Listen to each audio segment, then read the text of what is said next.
I think Paul Pierce just like he just arrogant, like, you know what I mean? Rightfully so. I told the story before, but we was playing them, and when we had Amari on the team, and it was a close game. We was in Boston. I think we might have been down like three or whatever, like with like 3 or 4 minutes to go. He was shooting free throws, so he go into his routine. Normal basketball talk. Amari like, oh, he gonna give us one. He gonna give us one. He looked back right, looked left. Then he looked at Amari like, what, you talking to me? He like, I've been in too many big games to miss these free throws. You crazy. He like, matter of fact, why did you even talking to me? I only argue with Kobe's and LeBron's.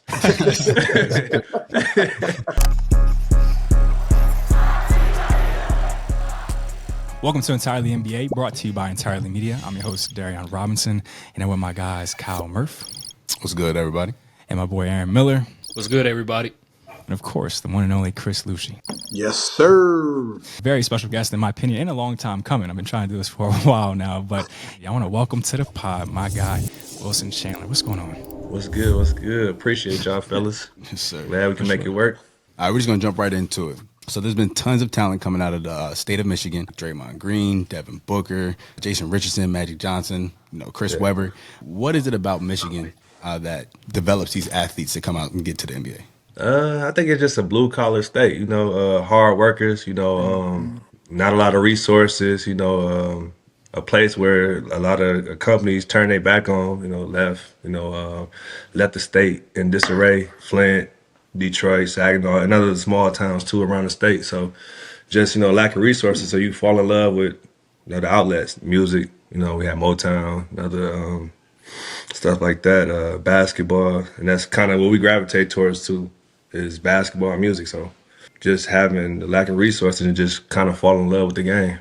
A lot has changed in Michigan over the years, and that's a great point, which is, why in Michigan you still have for a lot of the long time, especially when you were playing, you had guys playing on the floor, blacktop and playgrounds, things of that nature. Yeah. Some of the few outlets because of was lacking in other, other areas and things that Michigan has. Michigan has been great, obviously, and I want to jump right into, the dominance that you had on the AAU circuit with playing with the Michigan Hurricanes. Feel free to, tell us about the team and or your growth as a player during those times. Before I played with y'all, the Hurricanes, before you had came down, I had little success. Like I was becoming one of the top players in the state in my class, but I hadn't done anything nationally at that time. I think you had Chris Douglas Roberts, you had Eric Devendorf, you had guys like that who had been on the national level, but I was still local, and I was playing for the Mustangs. When you had came down to Ben Harbor, you showed me the highlight tape, had Jay Rich on there, had Robert Whaley, who's from where I'm from, Anthony Roberson, all these different guys. That's all I needed to see. I'm like, at that time, I was with my grandparents, so they ain't really do basketball and AAU or none of that. So it was pretty much for me to make a decision. Not saying that, I'm like, I'm good. I'm rolling. I'll be there. My first tournament we played down, and that's when Speaks was a real big tournament. It's not a thing anymore, but at that time it was a pretty big tournament. That was my first time playing with y'all guys. And that was the first time I seen. I'm like, damn, I got to get my shit together. Like these kids, good as hell. Right, Like motherfuckers out here, they good. Like I gotta work on. 'em. But even with that though, I had a strong tournament. A couple good write ups. Other teams started looking at me. Other schools started looking at me. So that was my first time. And I was like, okay, this is what it takes to go to the next level. I think I did a good job as far as like looking at that and not being like, oh, my coach held me back or this or that. I took it, I seen it, I went home, just worked out, got better, and just stayed in the gym for real. So that AAU time that you were in, who was probably the toughest team that you matched up against? I don't know. That's a tough question because it was certain teams that we played that had really good players. Like we matched up against OJ Mayo. He was tough. But as far as like a whole entire team, that was like, man, this team good as hell. It had to be that fire team, the Illinois fire team. We lost to some other teams, but I feel like at that time we was clicking at the right time, and we kind of upset them for real. Yeah, that was 'Cause they was a tough team. They didn't really have a lot of like. I mean, they had Pargo. They had the big kid from Westinghouse, from Chicago Westinghouse. I forget where he was going. He was going D1 though, and they had the kid Nate McNoy that was going to Purdue. But why I say they was the toughest team, because they was just hard nosed. They was like what we see in Detroit and Flint, Ben Harbor, like out of Chicago. They was tough. Who was in y'all class? It was Um, Martell our our Webster. class: Martell Webster, Lou Williams, Monte Ellis, Amir Johnson. What a Like class. that, what 4 or 5 players go to high school? Yep. That was the last year Gerald you go to high Green. school. Gerald Yeah, Green. Gerald That's Green was right. in that class. Sean Williams was in that class. Williams. Yep. Josh McRoberts. Damn, Yeah. that's a Yeah, loaded high It's school a strong class. yeah. set. Andrew Bynum. You That's know. who I was thinking about the other day, guys. Remember I was telling you somebody from the CJ Lakers? Miles. He went on high school. CJ Miles, yep. Well, not only did you dominate the AAU circuit, but also the entire country, as you were ranked number 34 overall in the nation. You opted out of going to Michigan State and chose to go to DePaul in a loaded Big East at that time. Who was your toughest matchup, and what was the toughest hurdle in your time there? Just from without had a hard time guarding, I would say Villanova when they had Randy Foy.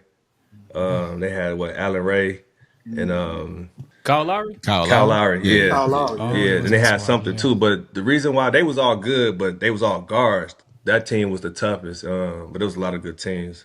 And then my biggest hurdle there was just really staying consistent. What went into choosing DePaul over Michigan State? Michigan State was my dream school. I feel like if you're from Michigan, it's like Michigan State, Michigan. It's your dream school. But I think just more of a situation where DePaul was a better fit. You know, having talked to my AU coach and Chris, like it's a better fit. You know what I mean? Go in right away, get a chance to start. You know, get some touches, be one of the main focal points. And just kind of go from there. And I'm in a good conference at the same time. Yeah. At that time, Big Ten, like slow it down, throw it in the post. And my skill was limited at that time. I was playing post in high school. For real. I had to grow into a wing player. So That's wild. I probably would have went to Michigan State and set the bench for the Yeah. first 2-3 years. So we heard when we did Anthony Roberson, one of the things he talked about is not going to Michigan State, but going to Florida. Going away from his area allowed him to mature a lot faster. Do you think that was the Yeah. case with you as well? Nah, it made it worse. I went down the street, like Chicago from where I'm from, an hour and a half. So my friend still was pulling up. So it was the opposite. I didn't mature until I got to the league. It's that learning curve. Yeah, learning There you curve. go, I there was you still go. doing the Nice little same stuff curve. times 10. I love that. Oh shit. So Yeah. what's your best memory from DePaul? Man, my best memory is how I kind of decided. Like, I mean, we already talked about it and I already told my AU coach, Chris and my AU coach that I was going there. But when I decided in my head that I wanted to go there, was on my visit. You know how they get like some players some money, take you out, show you a good time. So we did the normal stuff. We went to the icebreakers. You know, they showed me their girls. You know, we went out to eat. We went here and there, but we went to a diner after a party. Went to a 24-hour diner and we was sitting there eating. And we had about maybe 20 people. They had their friends. And I'm like, damn, everybody ordered a lot of food. So I'm like, this check gonna be a lot. So they brought it. It had to be like 4,500. So I just see everybody just looking around like, damn, who's finna pay for this? We definitely ain't got this much money. So I just stood up and just ran out. John and Dash. I running through the alley. So I look back, everybody just running. The girls, the players, everybody just running behind me. And I was like, you know what? They all right. They would have never allowed that at Waffle House. Yeah, so that's probably just from a fun standpoint, that's probably my favorite memory from being there. But I have a lot of good memories from being there, though. So obviously DePaul, but when did you know, like, I could go to the league? I might be him. Just when we matched up against the bigger teams, the Villanovas, the Syracuses, we played Kansas one year when they was like number 2 or 3, and they might have been like number 6 or something. But they was real good. That was the year before they won the national championship, I think. But I always had my better games when we matched up against the bigger teams. Okay. I had kids that was projected to go in the draft, so I would say just the confidence from playing good and matching up against players like that. And then also kind of being forced, like just because I wasn't mature enough to keep myself in good standards in school. so it was a little bit of both. I had that there, but it was kind of like, all right, it's either come back, clamp down, get everything under control, or put my name in the draft and take a chance. The games I had against players that was going to the draft the next year, I thought I had a good chance, to be honest. So I'm like, I'm going to bet on myself. So this question is actually for you, Chris. Will mentioned, and I think it was a 2017 article maybe with the Players Tribune. I read that that one of your only regrets was not taking school serious, Will, right? Which obviously led you to the draft a little bit early. So then, Chris, I want to hear your thoughts on this. What were you thinking when what came to you with that decision that I want to go to the league? I mean, that's funny because so the way this shit played out, he was creeping. He had a great game against Kansas at home. They actually beat Kansas, which was huge. He fucking destroyed the Qs. I don't know what it was about Syracuse. We had a friend over there, and obviously Devendorf played with him. But when they played Syracuse, he kicked the shit out of them every time. He was in Notre Dame doing my too. Right. Yeah, he would kick the shit out of him. Herring Goldie kicked the shit out of him every time. But, bro, he was on no boards. Literally no board. Nobody. You know how you got your mock draft? There's 1,000 mocks. He's on zero. On zero boards. So I go to my guys in the league and I'm like, where you at? And they're like, ugh, man, late second round, probably undrafted. So to be quite honest with you, I hit him with, you need to go back to school. Otherwise, unless you're ready to go overseas, you need to go back to school. So that was my take on it. Like when it first started, there was no chance. Nah, I remember the conversation. I already left school already. I was at my homie Faster CC crib. He called me like, you got to go back to school. I'm like, it's too late. Too late. I'm already at home for real. But yeah, that conversation, it wasn't a good conversation initially, and then obviously when I circled back. You know what I mean? That's definitely a tough conversation to have because nobody want to hear like, bro, you ain't on no draft boards, bro. You got to go back to school. Nobody wants you right now. Yeah. But that goes back to what you said. You still ended up, you were projected to go undrafted, but then you ended up going 23rd in the first round, which is crazy. Yeah. No, it definitely worked out. It was a lot of luck, luck and connections, luck and connections. Well, no fucking luck. What you talking about? I'm saying from a standpoint, like I ain't on the draft board. I leave school, go down there and work out. It so happened through a connection, like they in the gym watching, but that shit normally don't happen like that. Yeah, it was them Syracuse and Notre Dame games that you was cooking. That's why you said that on yourself. So man. I mean, that's a testament to the hard work that you had because to go from for sure. I was down. They put me in a good situation down in Atlanta, though. I was in a good situation. I was working hard. I was working out with lottery picks and all that. So, which NBA workout you think you did the best in? He said that. I ain't do one NBA workout. Tell the story. Oh, you ain't do the story. Can I tell the story? You didn't story? do a single? You tell the story, please. I'm saying, can I tell the story? Yeah, you can tell the story. How you get drafted 23rd doing not a single workout? Now you can tell the story. Single workout? No, I ain't doing so. When I left school, so I went down. I didn't know him at the time. I knew of him, but we had Rodney Hurd, who's the coach at AAU. He had Team Detroit? Yeah. They built a friendship. So I went down to work out with Rodney Hurd down there. He was working out at Sharif's crib, his old crib down there. So he had me, Javaris Crittenton. Javaris? Who else? Yeah, he was a lottery pick that year. Now I worked out with him that whole summer, and he killed it the whole summer. Like you could tell, he was focused. He was gonna be a lottery pick. He was super tapped in. Brandon Rush at the time, who was projected to be a lottery pick, he ended up getting hurt actually that summer. That's when he hurt his knee. But anyways, I was down there, and I was having a great summer too. I was having a real good summer. So I don't know how the conversation came about with Hurd and Isaiah Thomas, but basically, I got this kid down here. You need to check him out. And I was down there working out, and it was like a room upstairs. You could see out, but you couldn't see in. Yeah. So the whole time he's up there watching the workout or whatever, from my understanding anyways. And that's when the conversation first started, like, man, this kid pretty good. Let's bring him in to New York for a workout. I went to the workout, did good to workout. Like, all right, we got the 23rd pick. We going to take him. And then went back to Atlanta, finished my workout. He was talking to him and Greer was talking at this point. I don't want him going to the workout with no other teams. I don't want him going to the combine and do no workouts. He hurt. Shut it down. The whole summer was smooth because I was happy, of course. Yeah, for sure. So I'm at this point, I'm still working hard, but I'm chilling. Like my nerves, I'm relaxed. Like, damn, I got a spot. I'm good. And then damn near, a couple days before the draft, like, I don't know. We got another pick. So, man, can we skip the 23rd pick and pick him up later? And then they were like, let's bring him in. Matter of fact, let's bring him in for another workout. Then I went in and worked out. And then I worked out with another kid this time. The first time I went by myself. The second time I worked out with somebody. He killed me the whole workout because I wasn't even in the mind for. I thought I'm good. You thought you was chilling, Yeah, I'm chilling.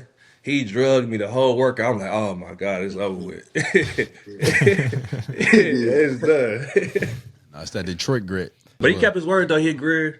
Like, get the suit ready. Tell him to come to the draft. That's what's up. So I'm in the draft, but I ain't at the. I ain't in the room with the draft picks. I'm in the crowd with the fans and shit. Yeah. So I walked out the crowd with the fans. Let me add to that, Yeah, D, go a ahead, little Chris. bit. Yeah, So essentially, I met with Isaiah and Rodney Hurd at the Four Seasons Hotel in Atlanta, Georgia. Wilson knows nothing about this. And basically, Isaiah guaranteed him. He's like, look, I only have one pick. I need to know why I should take this young man. And so what I did in that conversation is compared him to Jeff Green and others, Corey Brewer and other guys that was in that draft. And my thoughts on it was like, there's only one player that's a wing that can really fuck with him, and that's Jeff Green. Corey Brewer and the rest of these guys, he's just bigger, stronger, better than. You know what I mean? And so we went back and forth, and essentially at that time, unbeknownst to Wilson, he guaranteed him. He was like, you know what? I'm going to take him. But the catch to it was, as Wilson is explaining, he can't work out for nobody else. So when teams are calling you and like, yo, Miami, bring them on down. You got to be able to hold true to our agreement, and it's both sides that, that we're going to take them. Often, when you see in these draft, guys falling in the draft, sometimes they may have a guarantee, and then that guarantee falls short because something else happens in the draft. What Wilson was referring to at 28, the Knicks had a trade going through with the Spurs, so they was also potentially going to pick up the 28th pick. So they were saying, they called during the draft saying, hey, what if we move back a couple spots and get them? We're like, look, we don't want no tricky shit. Let's just stick with what we got and roll out. We really weren't even supposed to go to the draft at all, but then the last minute, Isaiah called and said, you know what, let's fly you guys in. My staff want to watch him work out and get to know him a little bit. And he should deserve to be able to, shake the commissioner's hand. So they actually flew us in. Now, just one point. This was one of the story he's talking about the workouts and all of that with Coach Hurd, ended up becoming this big thing. Because obviously we had to not tell all of the truth when we had to cancel all these workouts that he had set up with, ankle injuries, so on and so forth, to cancel those, to stay loyal to the deal. Yeah. But there was this breaking story that came out years later about the workouts at Sharif's house. And the person that broke that story was actually Woj before he became Woj when he was with Yahoo Sports. Yeah, that was a big thing. Yeah, see, that's what I'm saying. See, that's for you. Like, I just know what Hurd told me. So, Hurd is like, yeah, he's watching you. So, he right. upstairs, he watching you. Yeah. So then again, if we're looking at the draft class, which hindsight, that's a crazy draft class. Greg Oden, KD, Al Horford, Mike Conley, Joe Kim. Yeah. A lot of people in that thing. So what's your perspective just on that class as a whole? Specifically KD.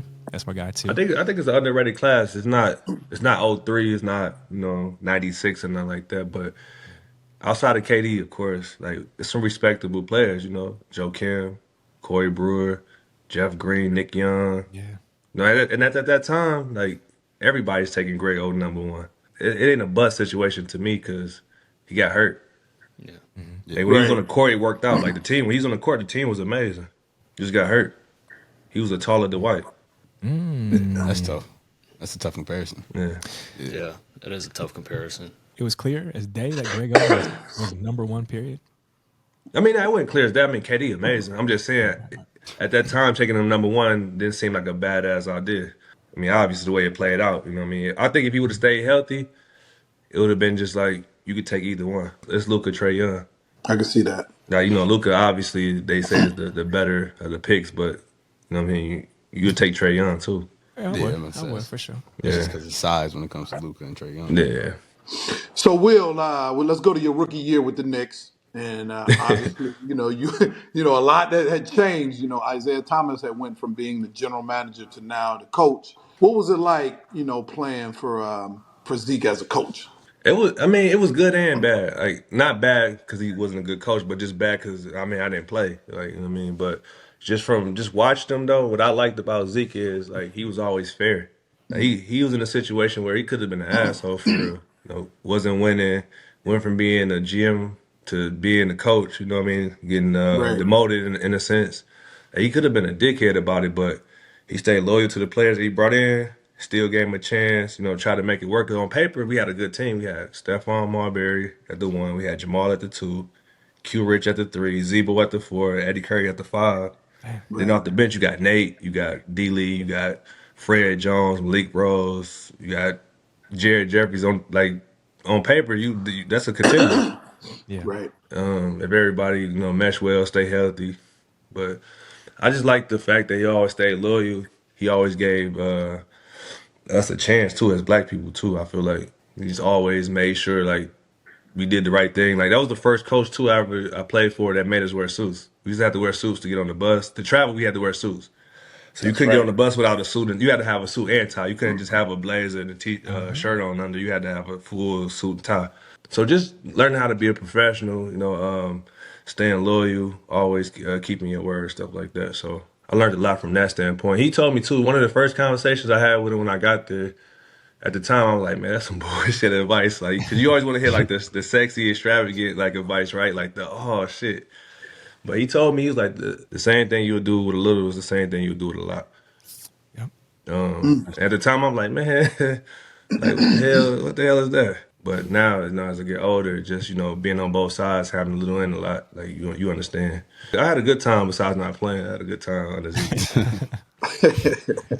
Like you just mentioned all those killers on that squad. Stephon Marbury, Jamal Crawford, and all that. Yeah. Who did you take to the most during your rookie year? Like, who's the one that really took you under the wing and tried to show you the ropes? From my point of view, I was a guy on the team that was just cool with everybody. I feel like everybody did it. You know what I mean? I think I had a situation where Jamal Crawford did it, Steph did it, Malik Rose did it. Then me and Q was, we got close because, both went to DePaul, both was from the Midwest. I knew a lot of people in Chicago that he knew. Same with Eddie Curry. Got real close with Zebo. I spent a lot of time with Zebo when I was there, being another Midwest guy. So I think, I got cool and just kind of everybody took me under their wing. Even the players that was there for a couple years. Nate, spent a lot of time with Nate because we was close in age, but he still took me under his wing. So it was just more so like just sitting there watching and just kind of learning from experience for real. It was so much shit going on when I was there. They had the court cases. Oh, yeah. This person was hurt. This person was hurt. This guy into it with this guy. The owner had his situations going on. Q Pops just had died. There was just like a lot of shit going on on that team. So it was kind of a situation where I had to more so learn from experience.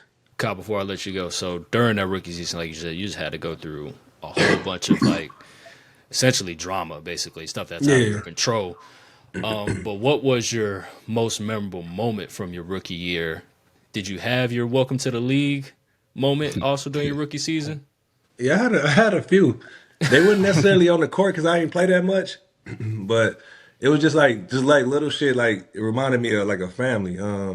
I had one situation where I had played like 30, 40 straight games or some shit. And then Zeke like, we were going to games. So I'm like, me? He's like, yeah. And it was during the timeout, so he drawn up the play or whatever. He either drawn up the play or he talking. I'm just in the back. I'm like stretching because I'm excited, so I'm stretching. He looked back like, what the fuck you stretching for? You so young. Like, if you stretch another time, I'm going to sit you right back on the bench. So I'm like, you right. Damn, for stretching? Trying to stay healthy. You know the guard, the tents, man. They had the fire Isaiah chants going on. We down. You know what I'm saying? So it's just, he ain't mean it, but like when I look at it, it was funny as shit to me, to be honest. But like, damn, forgive me. I ain't trying to pull nothing. Shit, my bad. It was just like it was kind of like being like the little bro to everybody. Like, you know what I mean? Like everybody meant well, but I was the little guy. Yeah. Like one time, Zebo was like, he called me like, I'm gonna follow you to the gym because I don't know how to get there because we lived in the suburbs. We had to drive to the city. So I'm like, all right, bet. I gotta be there like 3 hours early or so because I'm a rookie. So I'm calling him like, bro, I gotta go. I'm gonna be there. So like 2 hours come before the game. I'm like, oh yeah, I'm out of here. I'm leaving. Yep. So I left. So I do my workout. So I'm sitting in my locker. I just hear somebody storming through the back, coming through the locker room. Like, man, where you at? So I'm looking like, what's going on? So Zebo walked in like, man, why you leave me? I'm like, bro, I gotta be here early workout. Man, I don't even play, bro. Like, I'm trying to get on the court. Like, you do that again, I'm kicking your ass. I'm like, he said you were a failure over there. Yeah. So it's just like kind of like looking at shit like that. and just like kind of taking it in. It's like I'm just a little bro. Like people I grew up watching. You know what I mean? Hey, Chris, Funny as Chris, this hell. is kind of a question for both of y'all. So, like, from a perspective of a friend and an agent, like, what are your thoughts? What were your thoughts or advice that you gave to Will while he was facing the DNPs and limited playing time early in his career? Really, it's just kind of locking in as he spoke about, and your game time is your practice time. Anytime you're a young player and you're not getting on getting on the court, you're not playing, you got to lock in practice. You got to take advantage of that competition opportunity in practice, because what they'll do from a team standpoint, they'll have those guys go through a hell of a. If they don't think you're gonna play, young guys are going through a full sweat workout before the game. Yeah. So like what he's talking about with Isaiah's like, hey, Will, going in the game? Shit, he's probably just worked his ass off with expectations of not playing. And so, those 10, 15 minutes is on top of what they're giving him before the game. So for me, it's like lock in practice. That's your competition. And if you get lucky enough to play, so be it. You're going from there. Will probably got a different perspective, but that's kind of how I see it. No. That's the right perspective, because it was more so. It wasn't a he ain't believe in me type of thing. Like Zeke was like old school. Like you got to earn the spot. We got 8, 10 year vets. You know what I'm saying? We got Q, we got Zebo, we got Jared. You gotta wait. I think, I mean, you personally, I mean, you've seen a lot of great scores, right? A lot of great games. Yeah. But early on, 38-9, Lakers coming to Madison Square Garden. Kobe dropped 61 and had the fucking Knicks fans, out of all fans, cheering for him, right? That's the Mamba shit we talk about. So what do you remember from that game? What was the energy like? The experience in that building? And then 2, where does Kobe rank on your list of greatest scorers? He's number 1 on my list. I love to hear that. I love to Thank hear you. that. Thank you. Don't get me wrong. Thank Like, you. I grew up with my grandparents. My grandma a big Jordan fan, and then back then on our side of the state we got Channel 9, which is WGN, so we get free Cubs and Bulls games. So we watch the Bulls faithfully. But I was still so young. Like I grew up with Kobe. Like when Kobe came into the league, that was '96. So I was 9 years old. So I got a chance to like watch Kobe from then all the way until I was in college. So I grew up with Kobe. He our Jordan. So it's different. I hate like when people like rank players and like they rank somebody they never seen in real time. Right. There ain't no disrespect to like Wilt and dudes like that, but I never seen it in real time. Like I'm gonna rank somebody that I never seen in real time. Right. So Kobe my number 1. But there ain't no disrespect to like none of the greats before. Like, Yeah. it's just like I never seen Magic in real time. Right. Right. I feel you on that. But like that whole week, like I remember that because they was doing like to sell the tickets. I mean, it's the Garden; they don't got to sell the tickets, but just to sell the energy. It was like the whole like the triple header or whatever. We had the Lakers, we had Cleveland, then we had Boston. That Monday, Wednesday, Friday. It's kind of like the battle, like who gonna have the best performance?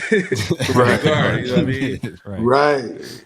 So at that time, now we got D'Antoni as the coach.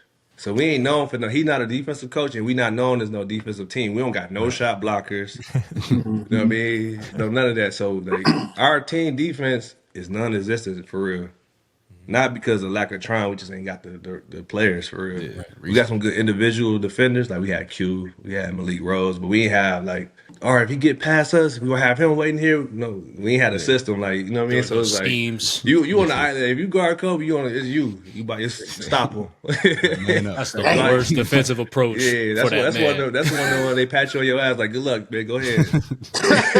Nah, nigga, help me. Right. Help And me. it's crazy because this is the first time I never wanted to go into a game. Like, you know how, That's crazy. He said, they, he was like, Will. yeah. I was the sixth man. I was like the 6th or 7th man at the time. I think this was my second year. I was like the 6th or 7th man. And he started the game going crazy. Like, I don't know how many he had in the first 2 minutes, but he going crazy. So I'm like, yeah, wait, chill. So like 3 minutes into the game, 2 minutes, 3 minutes into the game, he looked down like Will. I'm like, man. So I check into the game, and you know how like it seemed like he kind of slowed down. Like I'm gonna chill and I'm gonna pass a little bit, and I'm scoring low key. I'm scoring. I'm having a decent game for real. So halftime come, like, oh yeah, got us under control. We good. Game close. I got like 10 at the half. At the end of the half, he's like, Will, you start in the third quarter. I'm like, all right, bet. Fourth quarter come, crunch time come. That's when he started hitting the pivots, the fadeaways, the 1-on-3s, all The that. And I'm 6-point like, fakes. damn, like exactly. Yeah. Like some of the moves, I'm going home and watch it. Yeah. They was that good. But you Damn. you got Spike on the sideline. He talking shit. The fans cheering Kobe. Like it's a lot. You know what I'm saying? It's already the guard, but you got Spike on. He talking hella shit. I bet you can't do it again. Right. Yeah. Spike, shut your ass up, man. It is Damn. Real, crazy bro. You because need to stop coming to these games. exactly. He's a legend, man. And it's He's a crazy because sideline like legend, after the game, I see Spike asking like Kobe to sign the what you call it the stat sheet. Oh, like sign this for me. And if you look at the stat sheet, Loki had a decent ass guy like 20. It was good, bro. It was good. Yeah, But highlight it's like that. he got 60. Nobody care about that shit. 24 ain't nothing. He got 60. Hey, how often does it happen? Like, you have a big night, career night. Do you actually go and, I mean, you obviously get the ball, but how often does people get stat sheets? No, you get stat sheets halftime and after the game. I mean, coaching staff, you get stat sheet down there every time out or some shit. Oh, really? Yeah, if you on the staff, but yeah, that week was crazy. So we had that. Then we had Braun on Wednesday. Then he get like a 50-point triple double. Wow. If you go back and look at halftime, he take a shot before halftime, like down there between half court 3-point line. And I'm chasing him, but I trip over D-Lee foot, so he shoot it. I fall at the buzzer. So I was Whoever like, made that gotta schedule, find that. whoever Then made Friday that schedule, come- I'd have talked to him, and be like, Nah, hey, it was we need to crazy. It was talk real crazy quick. because I'm just on the island. I'm on the island the whole time. Then Friday come, we play Boston, the Big Three with K. That's the Three, first year no. they together. No, it's their second year. My rookie was their first year. That was a close game, but Paul Pierce hit a buzzer beater. Was it on So you? y'all lost all Was it on three. you? Yeah, so that was a long week, bro. Long ass week. That's what I'm saying. I would have talked to the dude whoever made that schedule. Hey, bro, let me talk to you real quick, bro. Man, Space these shits out. Talk to everybody like, man, Dad, Tony, I think we need to start putting in some defense, some schemes, or something. Yeah. We all know, over the last few years, one of your former teammates, Nate Robinson, has been, battling kidney failure and discussing it and looking for a donor. So now that he's able to make, full recovery, what comes to mind when you hear that name, Nate Rob? That's my dog. We got me, him, Q, and Eddie got a group chat. So I talk to them all the time. I think when we was in New York, they told him like one day we think you might need a new kidney. Oh, during the season? Yeah, when I was in New York, yeah. Damn. Like it's coming out now, like in reports, like he knew, like he didn't need it then, but they was like, it might come a time where, you might need, you know what I mean? Right. Yeah, so he always kind of knew that in the back of his mind, but I think with him, it was just like the last couple of years, it was more of a pride thing, like asking for help, like, you know what I mean? Because I can't see a situation where Nate Robinson can't get a kidney. I think it was more so like he didn't really want people to know for real. Yeah, that was the part that was blowing my mind when that came out. I was like, how is he not able to find anybody? Yeah. I understand, like, it doesn't matter who you are, like trying to find a perfect match. Yeah, For, like, I think you had a little bit of that, tough. but I think the process took way longer because he didn't want to ask for the help. Yeah, and also the fact that he found out early in his career, and then he went on to go play for X amount of years. And Oh, yeah, facts. every game he's playing with that in the back of my mind, like, Knowing him, he probably just put that shit on the back burner and was like, man, they don't know what they talk about. yeah, he that type of person, but he one of the best teammates I ever had. Like that's my dog. Like when I got to the Knicks, like me and him automatically like clicked. Like the first couple weeks was kind of tough. I was like, man, he's bouncing off the wall. He just hyper and energetic all the time. And I remember one time we was doing an interview and they was like, what's the biggest difference between college and the NBA that you hate? And he was like, man, we don't got roommates, bro. And I was like, who want to be roommates with somebody in the NBA? I need my space. Yeah, exactly. My space. Yeah, but nah, that's my dog. He a good dude. We talk all the time. We were just talking to him the other day. I asked him how his BBL was going. I asked him how he's recovering from his BBL surgery. That's my guy. Nate Robinson, glad to see you making a full recovery, man. But I want to transition a little bit into what was arguably probably the biggest trade in New York history that happened in February 2011. Yeah. When Carmelo Anthony got traded to the Knicks in exchange for you, Danilo Gallinari, Raymond Felton, Timothy Mozgov, and some other stuff. What goes through your mind when other you, That was when one of the largest trades in NBA history happened and you're a part of it? Man, it was tough because the whole year, they was like talking about it and it heated up towards the as it got closer to the deadline. It was always a thing, but I knew like some of us was gonna be in a trade because Gallo was young talent, I was young talent, but you kind of didn't really know. Like every week it was like, well, this person might be in the trade, this person, this pick or whatever. So you kind of had an idea, and it was a situation where I had got close to the GM at the time, Donnie Walsh. So I was talking to him one day. He's like, nah, he's like, bro, I really like you here. Obviously, I don't got the final say, but if it was up to me, you would be here. So I think you don't got nothing to worry about. So then again, I was like, all right, I'm good. Right. But it was crazy because after we had All-Star break, and when we came back, Amari wasn't there. So I'm like, that's kind of weird. Yeah. We practiced Amari in that practice. Normally, like the GM's kind of like sniffing around. They ain't there. So I'm like, man, what the fuck going on? Like, yeah, today is the day. This the day right here. We gonna find out. And it's crazy because we would like after practice, we was in the locker room, and Ray was like, man, Will, if they traded you, they gonna trade me. You my dog. We the package. Just like playing around and shit because his name never came up in the trade. So I go home, and then my girl, well, my wife then, but my girl, she wake me up. Like, you just got traded to Denver. I'm like, man, no shit. I'm like, this is crazy. So I turned the TV on. I'm looking like, oh my God. I was sick to my stomach, though. I did not want to go to Denver. We flew out either that same day or the next day, and then so we on the owner's plane and shit. So it's New York. So you got the New York Daily Times, you got the New York Times, you got all these different New York papers, and they all got the trade front page. I'm like, I want to smack the shit off the table. And what really made me mad though, low key, when we was on the plane, and I woke up in the middle of the flight, and I was looking around, and everybody was like just chilled. I'm like, damn, I'm the only person that's sad right now. Like, this is crazy. I think Ray was sad too. And I was looking at him like, yeah, that's what you get for playing. You in trade. Making them jokes. Like, you going right with me. Yeah, but that was a tough day. Then we get off the plane, we gotta walk past Melo because they not sending us to get dropped off. They really sending the plane for him to get picked up. That's crazy. So we got walk past them, like getting off the plane. They get on the plane. I'm like, damn. It was like, don't get it twisted. This plane ain't for y'all. It's going somewhere to pick somebody else up.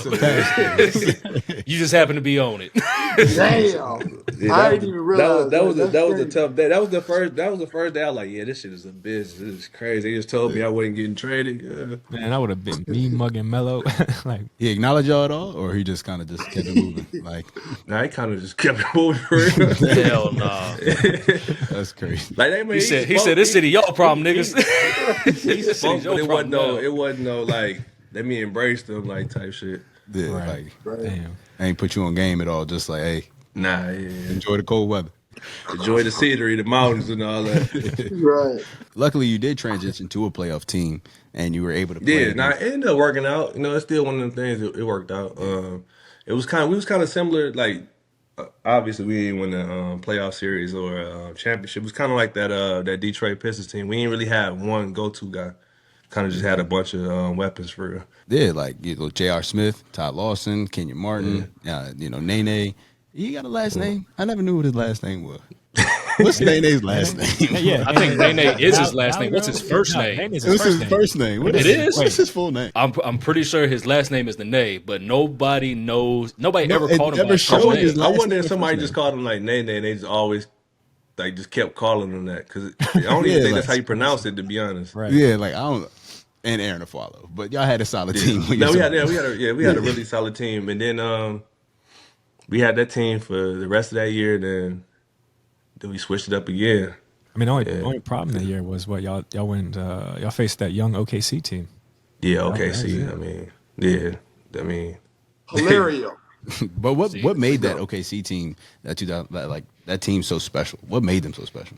they was young and hungry, and they was talented. They had the right mix of like vets, but their vets was more so like the dirty type players. Do the dirty, not dirty, but just do the Like dirty dirty work. work. Play hard, set screens, didn't ask for the ball much. So they had all their young killers was hungry. KD a scorer, Westbrook aggressive. He out there running around, super energy. You got James Harden. Like that was just a tough team. Then that place was hard to play too. That was a loud ass place to play. Like people always talk about some of the best arenas to play in. Like just as far as the crowd, like that was a loud arena.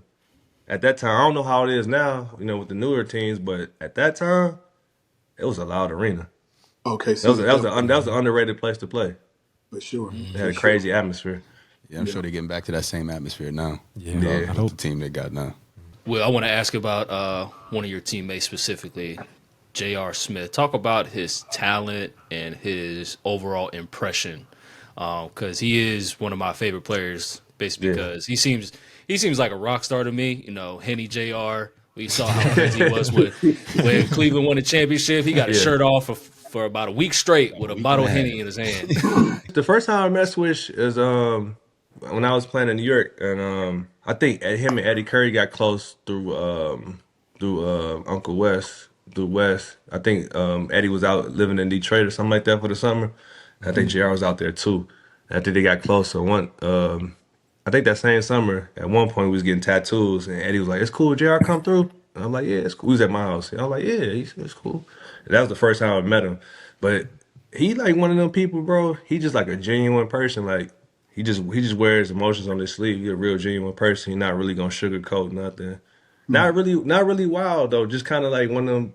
Just kind of just be himself for real.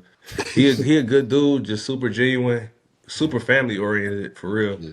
Right. Like with his moms and his pops and his siblings and shit. Like he one of my favorite teammates too. As far as his game, like he one of them guys who kind of like Jamal Crawford. He got superstar talent, just never was a star. But if you watch his highlights, you would swear he was a star. Oh, yeah. Swear. Like he got some of the best highlights. Like when I first got to Denver, Manu. and like we was, some plays he'd make, I'm like, damn, he good as hell. Like why? Because he didn't play that much. I'm like, man, why he can't stay on the court? It got to be something with the coach or just always something. But everywhere he went, like he stood out. He'd have highlight plays. He could hit game winners. He got a sweet jumper. Like he got one of the best looking jumpers. Like even now when you see like clips of him shooting, like after he done playing, like he still got a sweet jumper. Like he just got a smooth game. He athletic. He can handle the ball. He can shoot it. You know what I'm saying? He got supreme confidence. Yeah, he one of them guys. If you just seen his highlights and you never like, you know what I'm saying, knew how his game was. I mean, not how his game was, but how like he was on teams and shit like that. You would swear he was a star. Yeah, For sure. yeah. He could have like in my eyes, like he got one of the best looking games I ever been around. But JR was one of those players. I would say this weird thing. I was like, I would rather leave JR open because it seems like he makes more shots with a hand in his face. I don't know what it is, bro. For real. Yeah. He makes Like, the toughest shots for real. Toughest shots ever. I'm like, I might as well just leave this motherfucker open. All right. And his dunk package was crazy too. Oh, that dunk on Manu? Yeah.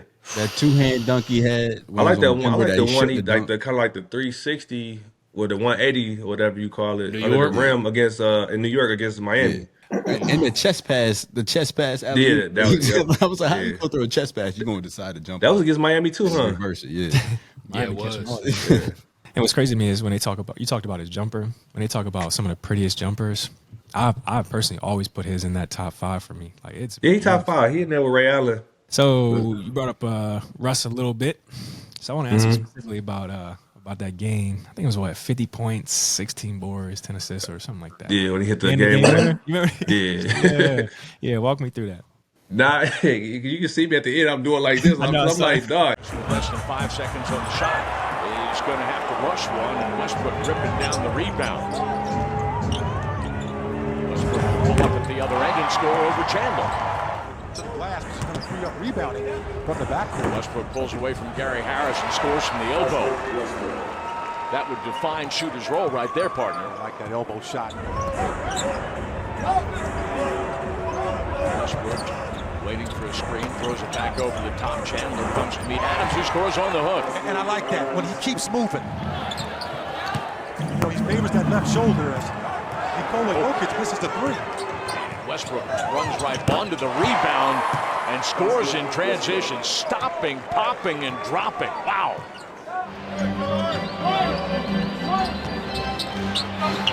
Well, the part of his game that he's not comfortable with.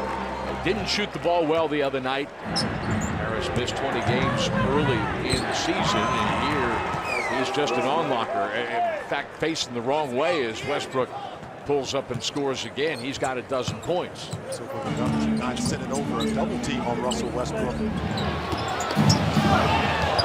attacking the rim, and he scores again. And this crowd understands that something's going on here. Westbrook has his 7th rebound in transition. Sandler. Russell has his 5th assist. Brought it in, was still able to knock the shot down from 10 feet away. Harris rubbed out by Adams. Westbrook pulls up the elbow and scores again. Russ has 10 points here in the quarter.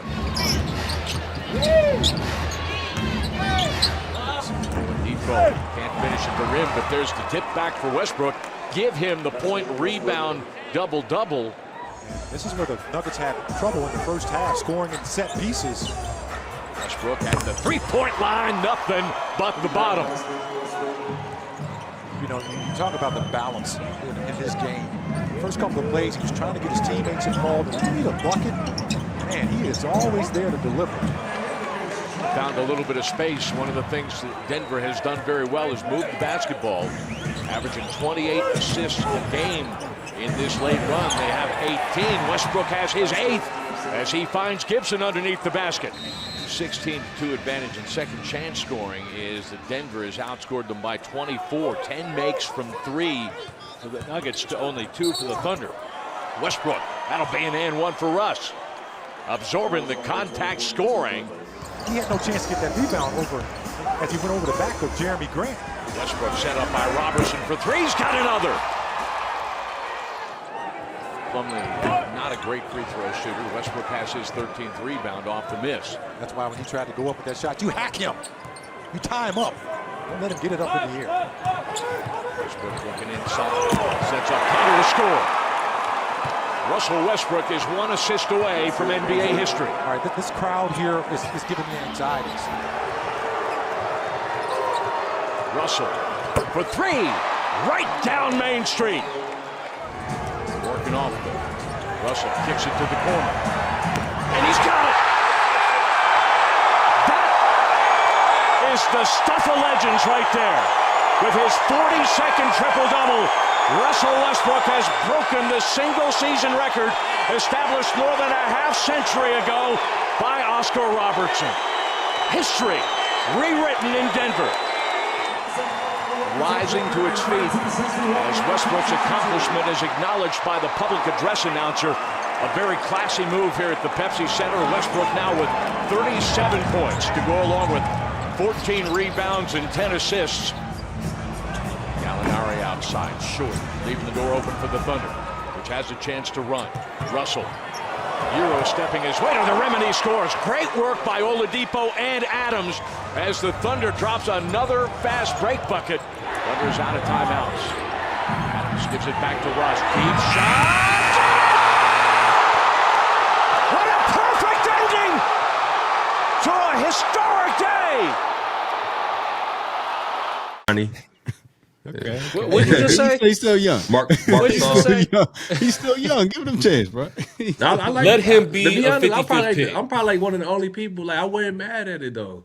Hell no, I wasn't mad at it. I love that. Black nepotism. I'm all for it. I'm all for it. Because Everybody's like, he's not a league player. I'm like, bro, I feel like he was a solid, like, what's the difference between him and McBride?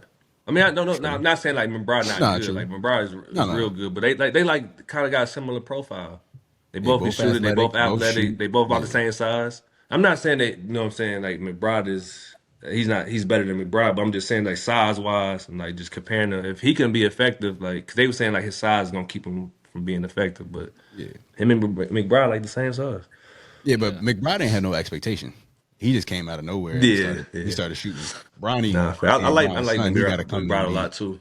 Yeah. I never thought he was going to be, like, a star or nothing, but I believe he can make a roster. Yeah, for sure. You mentioned getting hurt, and you've spoken about focusing on things that you can't control.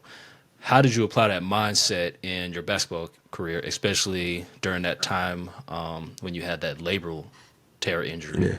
I mean, every situation was different, man. Like, my thought process through everyone, because, you know what I mean, sometimes I was in a good space, sometimes I was in a bad space, to be honest. So, then after the second one, was like, damn, again? Like, so I had to get over that, you know what I mean? Because I feel like for a stretch, I was having them, like, every year or every other year. It wasn't just, like, I wasn't just having, like little simple ones. I was having major surgeries. So I think just kind of, like, getting to a point, like, accepting that's a part of the game. I had to get to that point, you know what I mean? And not look at what this person think, not my contract, not the gym, not letting my team down, not letting myself down, or, you know what I'm saying, not being in the league too. So I think it was a situation I just had to mature with that alone. The toughest one I had is when I first came back from China and I had the first labrum tear. Because I think it was expectations of me coming back, helping the team, you know what I'm saying, fitting in. I had been there already, so it was something I could add to the team and kind of, help, further us along in the playoffs. But when I came back, I had to damn near got surgery right away. I had played for 2 weeks, 2 or 3 weeks or something like that. And I had to get the surgery. And it's crazy, when I got that surgery, I had got it up in Vail at the Stedman Clinic. But it's a common surgery with skiers. So all the skiers that was in there was damn near their second time having it. Like, well, they was telling me, like, if you have it on one hip, I'm pretty sure you're going to need it on the other hip sooner or later. And I'm like, nah. And I ended up having it, 3 or 4 years later, I had to get my right side done. And that time I missed the whole season. Like the Is that season we had, something? the season we had when we broke the record for the best record in Nuggets history, I only played half that season. I missed the whole first half of that season. Is that something similar to what maybe AD might have going on when he just recently got hurt with Dallas? They said his groin. The people Okay. from my knowledge that had it, that's what Johnny Flynn had. That's what took him out. That's what Isaiah Thomas had. They kind of kept it quiet. I think LaMarcus Aldridge might have had that surgery as well when he was in Portland. Gotcha. Yeah. Okay. I talked to Isaiah Thomas when he had it, and he was asking me about it. I'm like, bro, the biggest issue I had was the rehab. You got to get the right trainer, the trainer for it. So I had the first one I had I struggled with that one. That's why I missed the first half of the season. I came back in December, it wasn't right, and I went back out again. So the second time when I had it, I hit the trainer we had in New York, Andy. He was working. He had his own company at that time, so I went and rehab with him that second time. I told Zeke, I'm like, bro, you got to rehab with Andy. That's the guy. Too. I know when I had my second hip surgery, Denver called to extend me. This is before I had the surgery. They called to extend me, like, out the blue. I guess they was like, man, they knew, like, the whole shit was coming the next year. Like, let's see if we can get this deal done so we can save 30, 40 million for real. Yeah. So they hit me, and I'm like, damn, I do be getting hurt a lot. So I was in LA working out, and I'm like, man, I'm gonna take it. And then Al kept calling me like, bro, you would be dumb if you take that. You would get 90 million next year. I'm like, yeah, but 45 ain't bad. I can live off. I hear you. So I'm like, fuck that. I'm taking the 45. 3 weeks later, we start the season. We go to in OKC. I get hurt, and I knew it then. When I did it, I'm like, damn, this shit feel like my left hip. I'm chasing KD around the screen. I get hurt. They call me in the back. I mean, they take me to the back. I get the X-ray. They like, oh, we need an MRI so we can make sure. They tell me I got a torn labrum again. I had just signed a deal that summer, so I'm like, thank God. Look at God. Yeah, because they were like, yeah, you're going to be out the whole season on this one. You go betting on yourself again. Yeah, so I ain't playing games. So I'm like, that shit can work, but you know what I'm saying? I could be Aaron Brooks. You know what I mean? So Yeah, true. you just never know. Like, that shit you just never know. I understand what people are saying, though, because that whole summer, like, you know what I'm saying, I never want to count people's pockets or nothing, but I had to watch guys, like, in my situation, they had similar stats or lesser stats get 70, 80, 90 million. But at the same time, I'm like, I just set out a whole season, too, so, like, how mad could you know what I mean? Yeah, so, Chris, you told Will, no one wants to be the first one, but it's best to be the first one. You have all the options. And so when deciding kind of going back to China, when you're going overseas to play during the lockout, what was the scariest part about that decision? That whole NBA to China started with Wilson, obviously, and that decision during the NBA lockout. And essentially what happened was you was getting all the major guys like Kobe and guys like that, they could go play and come back. But with China, the thing about China, they had made a statement saying, listen, if you guys come play in China, when the lockout ends, you cannot leave. So nobody was touching it. I mean, absolutely nobody was touching it. My thing to Wilson was at that time, he was, had only been in the league 3-4 years, young guy, didn't have a shit ton of opportunities, like most of the guys in the league to go and then come back. It was like, hey, look, this China situation, the season ends in February, which is typically NBA All-Star Weekend. Mm-hmm. If you're going to go, it's better to be first as opposed to being last. You know what I mean? To have all the options to pick the team, the city, things of that nature. So obviously the scariest thing was we're going to get crucified with the media, which is why we set up a media plan with J.A. Adonde at the time with ESPN. Going to get crucified there. And what will happen if we go to China, he lands in China, and a week later the freaking lockout ends? How are you going to be able to deal with that from a mental standpoint? So me, that was the scariest part. And then will I get killed as an agent for making this decision? Chris, as an agent, what made you like so confident this was like the right move for him? Like, what was like the thing that said, you know what, let's just go for it and see what happens? It was Wilson. So Wilson's biggest thing to me, how he was expressing to me was like, bro, I don't want to sit.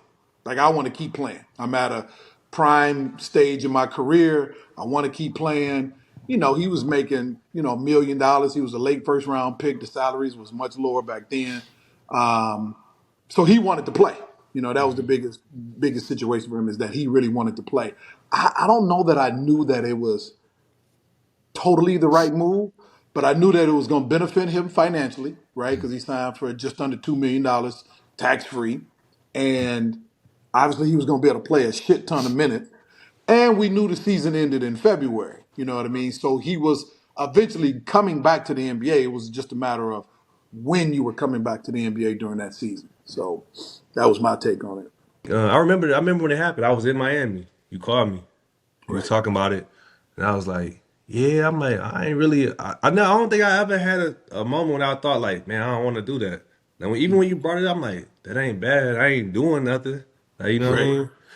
Lockout, and it's crazy because I think because I'm not a huge name, so at the time like it was a big deal, but it wasn't crazy until like Jr. Ken. You know what I'm saying? Even though I was the first one to do it, it became a big thing. Like once they announced that they was going, because I remember Jr. called me. He's like, "Man, you going to China?" I'm like, "Yeah, I'm gonna go." He like, "I'm gonna go too." So I guess he had been talking to whoever he was talking to about going, but he was kind of up in the air. Then I announced first that I was going. Right. And he called me and was asking me. I'm like, "Yeah, I'm gonna go over there." So he came. Then Kenyon came, Gerald Green came, like a lot of, and it was already good guys over there. Quincy Doobie was over there, Stephon Marbury was over there, so it was good players already over there. So that was another thing too. It was like, bro, we're gonna have good runs, there's some good teams. Like the competition over there alone was just all right, but it was some good NBA guys going over there. So I'm like, man, I make some money, I could play. What about the country of China itself? Like, did you enjoy that experience? Like outside of basketball, like did you? I did when I first got there. I did. I think I was just there too long. It took a toll. Like when I first got there, I was having a good time. Like the first like three, I feel like the first 3.5, 4 months, I was good. And then you know how it is. Once I seen players start back playing, and I'm talking to people back home. Then Gerald went home. I'm like, yeah, I don't know about this. I try to get myself in the mood, like, man, you good, you got this, and man, I couldn't get back around. Like, I gotta go home, man. This ain't it. I started off to where I could have been probably one of the best players over there in their history for that 1 year, for real. I started off real good. Then it got to a point I was like, man, you know what? I don't care what's going on. I gotta go home now. So he could have had a statue over there. Nah, for sure, dog. Definitely because, man, I started out real good over there. Like China, one of them places though. I feel like it's different in America because in my opinion, it's either like you got it or you don't. There's no in between. There's no like middle class. Yeah, right. I have heard that. Yeah, like, you know what I'm saying. So it's like kind of tough. Like you go to the nicest spots, you good. Like you know what I'm saying. Toilet paper, clean, good food. you go to where ain't, man, hole in the ground, no toilet paper, figure it out. Oh shit! That's the worst when you traveling too, when you get caught in one of those spots. Like, damn. Oh my God. Yeah. So we spoke a little bit earlier about KD, and I mean, that's just my favorite player, right? So I kind of followed that journey. Yeah. But you went from obviously being in the same draft class with dude to facing him in the playoffs, and then obviously being a teammate, right? So what was one thing that stuck out to you about the Nets, and then obviously being with KD and Kai? The Nets at that time, I felt like it'd be a good idea because the head coach Kenny Atkinson was my player development when I was with the Knicks. Oh, dope. And me and him had a fairly decent relationship, so I'm like, okay, go there. Fairly decent relationship with KD, you know what I'm saying? A couple other guys. So that was my whole decision going there. And then at the time, I didn't really have too many options anyways. I had tore my quad. It was damn near to the point where it's like thinking about retirement at that point. So that was my whole decision to go there. And then it's Kyrie. Like, I knew KD was gonna be out, but like we got Kyle, we got a couple other players. We'd be solid.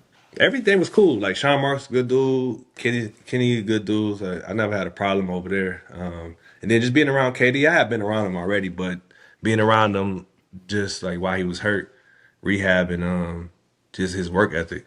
Like, you know what I'm saying? He's always dialed in. Like, you know what I'm saying? Really? I never seen nobody. I seen people work hard, but I never seen nobody dedicated to basketball like him. Like he loved basketball. Like he could talk about basketball all day, watch basketball all day. Like, you know what I'm saying? You would think somebody with that much notoriety, like kind of like they once they go home they shut down or while they doing their rehab. Like nah, he basketball all day. That's actually what makes him one of my favorite players. Like I wasn't even surprised when I seen that clip of him crying on Yeah. like I wasn't surprised like seeing that. Like you know what I mean? That's dope, man. That's dope. Yeah, he's definitely a true hooper. And Yeah. well, you mentioned Kenny Atkinson. When I was watching that documentary yesterday, The Court of Gold, I didn't know he was French. Nah, he a good dude. He a good coach too. I like Kenny a lot. He loved basketball a lot too. Him and I put him up there with KD. He loved basketball a lot. I remember one time we was me and him had worked out before practice and shit. And then you know Jared Jeffrey always talking, nonstop talking. And he told me like, man, you just love to talk about basketball. He like you don't love basketball. He like you just love to talk. So you could definitely see Kenny's work ethic. Everything you're explaining. I mean, the way he's taking over the Cavs, man. Yeah, nah, I ain't gonna front. He one of the first people that gave me a work ethic. Like I wasn't like a bad worker, but he was just like, bro, like what you doing not enough. Word. Like, you need to start coming in early before practice, staying after practice. Like I was already doing it, but like be in a sweat. Like you know what I'm saying? Because we ain't had, you know, D'Antoni he played around like because we had to drive to the city, you know. So we had different types of shoot. We had no shoot around the guard, shoot around here. But he was like, man, no matter what's going on, bro. Usually come before practice, after practice, before shoot around, after shoot around. I don't care if you got to be at the gym early 3 hours and work. He's like, bro, three workouts in a day. Like, what else you doing?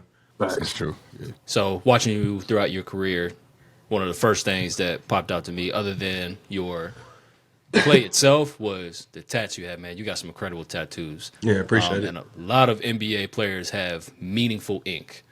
So my question is, have you ever connected with teammates over tattoos like JR? JR came in with none tattoos, and then by year 3, 4, Nick down. Or have you ever gotten like recommendation for artists or anything like that? We talked like JR, one of the guys, talked about tattoos. Al Harrington. When I was with the Knicks, like we used to have a guy come over. We had a guy Reggie from Queens from Queens. Shout Village. out to Reggie from Queens, wherever you at. Boy. Like we got cool with him. Do some of 50 Cent people, and we get tattoos from him all the time. Like we have him come out to White Plains where we stayed at. He'd tattoo me, Eddie, Q, Nate all night. Like we just sit there, get tattoos, talk, watch games. You know what I mean? Smoke sometimes. Right. It kind of is like you connect with players over that. Then I connected with JR over that, Birdman. So we had a lot of players that had tattoos, but we didn't have a lot of players that was like tatted like that. Like you had Birdman, you had JR, me, Eddie, and then some guys you don't even know they that tatted. Like Nate, like he's so dark. Like you know what I mean? You gotta be up on him, like you know what I mean. So now it's like everybody got a lot of tattoos. Kind of like not having tattoos is like the cool thing. Then You've been very vocal about, social issues and kind of where you stand, especially even talking about, things in the community. And you've done a lot of things in Benton Harbor, building playgrounds and such. And you brought recently, I saw your platform, Nobody's Home, to Benton Harbor. I mean, tell us a little bit about that. I think it's just one of them situations where like you from somewhere or just part of a culture in general. You just see stuff, you say stuff, but I don't think it was ever one of the things I'm like, I want to be like outspoken or active. It's just like when you see wrong, you say something type. I think that my grandfather was like that. I used to think he was nosy growing up. Because we grew up across the street from a park. So you would think he owned the park. Anytime somebody was doing something in the park, he'd be like, man, you can't do that or stop doing this. I'm like, bro, somebody gonna fight you one day. But they respected it. And I be thinking about it now, like the neighborhood looks so bad because you don't got older people like that no more. They just kind of let people do what they Yeah, want to that's do. true. Either they My don't mind care is or they scared. Like my grandfather, anytime, whether it was some older dudes or some little kids, like get out that dugout or stop messing with that fence, pull your pants up. Right. Like so, I think it just kind of like rubbed off on me as I got older. At first, like I ain't really care, like you know what I mean. But as I got older, just caring about community and just like what's going on. No, I think people need that. They got to hold everybody accountable because if not, like Yeah, the little I stuff that mean, you cause got gonna go away. exactly, because we had like I grew up in the hood, but like my street was kind of like one of the nicest streets in the neighborhood because it was like a lot of older people on our street. So you know what I mean, we had good grass. You know what I'm saying? They had gardens in the backyard, flowers. Yeah. You know what I mean? So even though it was the hood, it was like a lot of older people. My grandma loved flowers. As time went on, like those older people die, they pass, their kids take over. So now like the neighborhood look bad, but so I was just thinking like because my grandma still lived in the same house. I was just thinking like, damn, when the older people was out here, it's a lot better. Let me ask you, bro. So because it seems like they play such a pivotal role in your life, what's probably the greatest lesson that they taught you? It was kind of like when I was with the Knicks. It was kind of one of them things like we didn't really have too many conversations, heart-to-heart conversations for real. It kind of like the situation was what it was. Like I went to state, like my mom um was on drugs and my pops was in prison, but it wasn't. We never. It's crazy. We never talked about it. I never had one conversation with my grandma and my grandfather about it. It was like one of those situations where they was super old school. Like, my grandfather went to work, took care of the bills and all that. My grandmother, she worked, she took care of the kids, she cooked, and then kind of they just made it work. So it was like kind of like I just learned from example. Yeah. Or Like, you know what I'm saying, what to do and what not to do. Well, let me ask you something. What do you think of today's NBA game? And are there any players like that remind you of yourself? I'm on both sides. Like, I understand, like, what KD saying, like, the product is the product. And, like, if everybody complaining about the product, like, what else you gonna have? Like, yeah, you gotta embrace the game, for what it is now. But at the same time, I think it's with every era, though. Like, you fall in love with the era you grew up in. Yep. Like, you know what I'm saying? That's why I don't like to compare Jordan to LeBron and, other players. Because, like, we all gonna go with our era. Like, we all think our era was the best era of basketball. Yeah. So it's hard to compare now to then because I'm like, oh yeah. But I do agree with it was one of the players, Eddie, one of the old school players. They was saying like how they missed how different teams had different styles and creativity. Like, you know what I'm saying? We used to watch the Lakers for Showtime. You know what I'm saying? The Bulls for the triangle. You know what I'm saying? The Pistons and the Knicks in Miami at that time was like kind of like your hard nosed teams. So everybody had different schemes and styles of play that they had. I do miss that. Everybody just kind of take after who's like in charge at the time, like far as winning. Copycat league. Yeah, it's kind of like music. Like, like back in the day when we was younger, like you listen to the South for the South. You know what I'm saying? You had Outkast and Wayne. Like they had their own sound. New York had their own sound. West Coast had Yep. their own sound. But now everybody kind of sound like Atlanta. Right. So it's like basketball. I feel like basketball the same way. So I do miss that part about it, but I think it's like a fine line, like coming to a common ground, embracing the way the game is going, but still like having like some diversity in the style of play. Then far as like somebody that I seen that play like me, I don't know, man. I think players so much more advanced now than when I played. It's like everybody got a bag now. You 12 men on the bench. You can Yeah. like you watch him in warm ups. He look like AI for real. This is true. He got a unique style of play. I mean, Yeah, a lot of guys aren't doing maybe a things. PJ Washington, but he shoot better than me though. But like you know what I'm saying, he kind of play stretch four, not really a real four, maybe the size of a three, but play four, shoot, defend, rebound, do a little bit of everything. Don't got a crazy handle, but can handle enough to get a shot off and get to the rim. Even your game transition, right? Because you were 2-3 when you started, and then you Yeah, kind of transitioned to a stretch yeah. When we four. got D'Antoni, it was like, nah, you gonna play four, like you gonna be our New York Knicks version of Sean Marion. what are some memorable or funny moments that in your NBA career where it came to like trash talk or hecklers, whether it was from your opponent or your teammate, a fan, other than Spike Lee though? I know he was talking right. Yeah, nah, but it's crazy. I never really had no fans in New York. It's crazy because a lot of people had problems with a lot of fans in New York. I never had a problem with a fan, like not personally, anyways. But I had. I remember one time. I think it was me and Al Harrington. I think we might have been on the court. We was either on the court or on the bench. I can't remember, but somebody passed Jerry Jeffers the ball, And you know the guard normally loud. It seemed like everybody just got quiet. And he was finna shoot a layup, like a literal layup. And somebody yelled from the crowd, like, "No, don't shoot that. It's not your shot."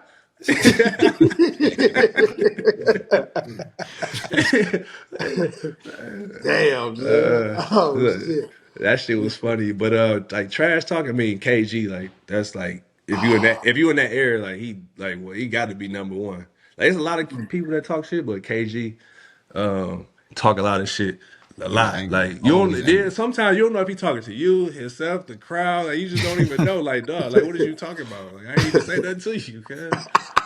He's just angry. When he was saying that to you. But then it's crazy that he teamed up with Paul Pierce. It's like, yeah, you got two prime shit talkers on one team. One time we was playing them. I told the story before, but we was playing them, and when we had Amari on the team, and it was a close game. We was in Boston. I think we might have been down like 3 or whatever, like with like 3 or 4 minutes to go, maybe less. But he was shooting free throws, so he go into his routine. So he shoot the first one. And then it was just like normal, like like normal basketball talk. Amari like, oh, he gonna give us one. He gonna give us one. So he dribbling. He just stopped in the middle of his routine. He looked back right, looked left. Like then he looked at Amari like, "Oh, you talking to me?" he like, oh, I thought you was talking to Ray or something. You could have been talking to me. He like, I've been in too many big games to miss these free throws. You crazy?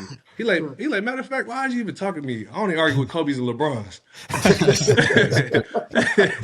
That's crazy. And He then he said made that's the a free of mine. throw. That's wild. I think Paul Pierce just like he just arrogant, like you know what I mean, rightfully so. KG Who is was it? aggressive. Who was he going against when he was at the top and he was talking shit to him while he was squaring up with him? And then he hit That was jumper? Al Harrington. It was Al Harrington, right? Yeah, that's what I Yeah, thought. Because yeah, he started Pacers getting the and the defensive Celtics, yeah. stance. Like, Yeah, like what? And then one time when we first got T-Mac, we had ended up getting T-Mac when I was in New York too. That was the year before we got him already. And then we had made a trade with Boston, and we sent Nate to Boston. And we got Eddie House and J.R. Is it J.R. Giddens? J.R. Giddens got like, I don't know where he's from. I know he's from the West Coast or something, but he got like a weird little swag to him. Like he always energetic, but in a positive way. But he came in the locker room and he loved everybody loved T-Mac. He talking to T-Mac, just like talking to him, like, you know what I mean? You could tell he a fan. And he just talking. And T-Mac just stopped. Like, all right, he like, bro. He like, what is you doing in here? He's like, you all gotta go work out and done. He like, bro, he like, I played kind of decent yesterday. I had like 6 points. He like, man, I did that in 13 seconds. It's crazy too because you, like, a lot of people remember you from New York, although the majority of your years were in Denver. You Yeah, know what I nah, mean? It's yeah. I crazy. played way longer in Denver, but it's crazy. When I go to New York, I get treated way better. That's how I get treated better, but like I get recognized more and like, you know what I'm saying, in New York than Denver. Even with the, it's weird, even with the team though, like they always reach out, like, you wanna come to a game? Can we send you something? Like, but never with Denver, for real. New York love. So then, out of all the places you've been with, which one kind of felt the most like home? I would say New York, just from I never had a problem. Like I said, I never had a problem with the fans. I think because I just played hard or whatever, they kind of just embraced me, even though we wasn't that good. Yeah. They just always made me feel like home, for real. I think Denver was one of the situations where I had to make it, like, you know what I'm saying, feel like home. I didn't want to be there at first when I first got there. And then when I realized I was going to be there, like, you know what I mean, I made it feel like home. But I feel like New York was one of them things. Like, I was there for so many bad years. Mm-hmm. And then that last year we had a good season. I wanted to be there so bad because I'm like, dog. When it's all said and done, how do you want to be remembered? I ain't never thought about that. That's crazy.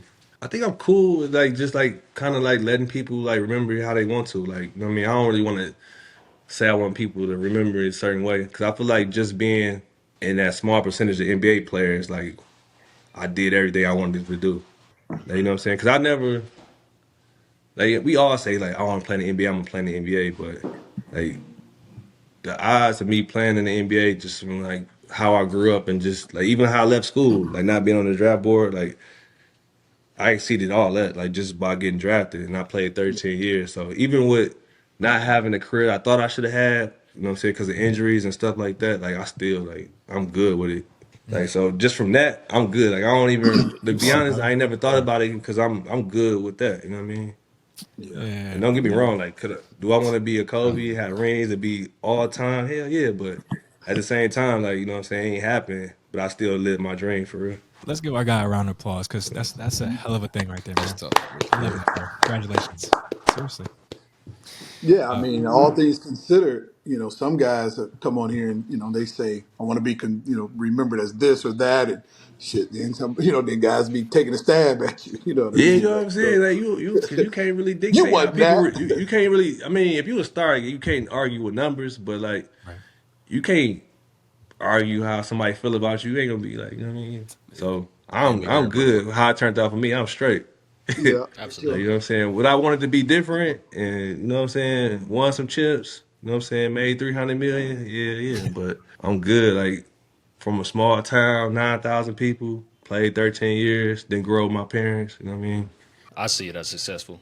Like Yeah, you you know what I'm said, saying? one of 4,800, 5,000 people. Yeah, went to college for free, you know what I mean? Even if I didn't play Exactly. in the league, you know what I'm saying? I would tell my daughter all the time, like, bro, like, basketball might not be your calling, but you can go to school for free, you know what I'm saying? There you go. I think There you have it. Brandon Jennings said it best one time. He said, "This $30 basketball can make you millions and save you millions." Yeah. And we Sure. travel the world, meet different people, different Yeah. cultures. I played in China, you know what I'm saying? I never even thought about going to China ever. Played, exhibition games in Paris and London. Played with Joker, played with Stephon Marbury, Allen Houston, people I grew up watching, you know what I mean?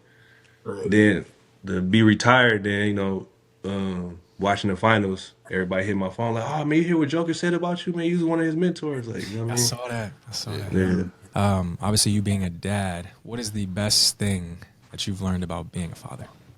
Man, probably patience. I'm a super impatient person, but having kids, you gotta be patient for sure. Two, I ain't gonna front. Like I think it was like a mechanism I used to use for defense. People used to always ask me about basketball, like, "Oh, I'm cool with being retired." And like since my son been playing, like watching him play, it's like definitely gave me like joy, like basketball again for real. That's dope. How old is your son? Love that. He's 10. Like sometimes I wish I could play for him. Like, oh, you got to do this or you got to do that. Yeah, yeah. But that started coming out too. But it's definitely good to watch the process though, because I feel like where I started at and then where he started at, you know what I'm saying? Because now it's different. Like we played basketball a lot, but now they train a lot, so it's like kind of different. Yeah. So just Yeah. trying to like guide that and just watch it. Little Will out cold, by the way.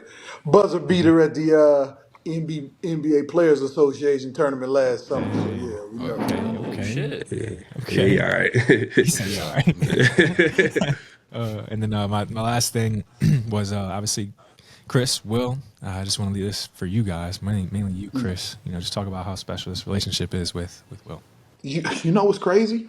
I've never even talked about this really. Definitely never online. So when Will played on my AAU team, played in my program, the Michigan Hurricanes, and I was engaged to be married at the time. You guys probably don't even know this. And Alicia Jones, and my fiance was killed during that first trip that Wilson played with us at Spiece in Indy. And so it's crazy because that point, what I mean, something so tragic or so major happening in my life, I experienced that my first time with Wilson, from that, and then obviously his career and projected undrafted, and I went over to China with him. I stayed the whole 6 months with him in China. So it's crazy that like the last 20 years we've been so connected in so many areas. I mean, he had a crap ton of injuries. I was always there when he had different surgeries. So our friendship, relationship, business ship, if you will, has been connected the entire time. So for me, it's like I could never forget about Wilson. Out of all the clients I've had and all the guys I've coached, he's like super special because there was the tragedy. There were so many different things that I went through, when I first started working with Wilson. So great relationship, and I've seen him grow. I've seen him mature from a young man that was kind of moving all around, doing everything to like in the beginning, it was me always saying to him, "Bro, you got to do this. Bro, you got to do that." Now our relationship is he'll say to me, "Bro, you need to invest in this, man. Bro, you ain't hip to this art collection, dude. You got to get over here, man. It's all cold." So it's great to see how the tables in the relationship has changed over the years.